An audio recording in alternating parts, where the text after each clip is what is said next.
الله يمسيكم بالخير. صورت اليوم آخر مشاهد كليب يا مطوع، ونسيت لا أصور لكم كواليس. معوضين.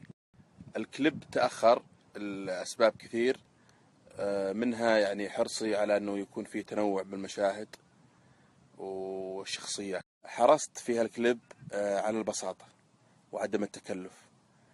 كليب بسيط جميل، شخصيات فيه لأول مرة تظهر في الإعلام.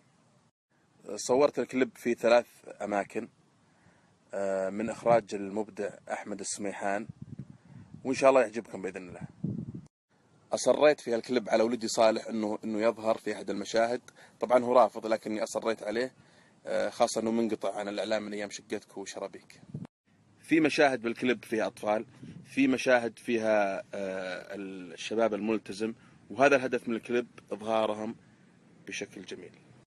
ورغم البساطة في الكليب، لكن أتوقع بحول الله وبإذن الله أنه يكون له أثر ويكون فيه رسالة سامية نقدمها.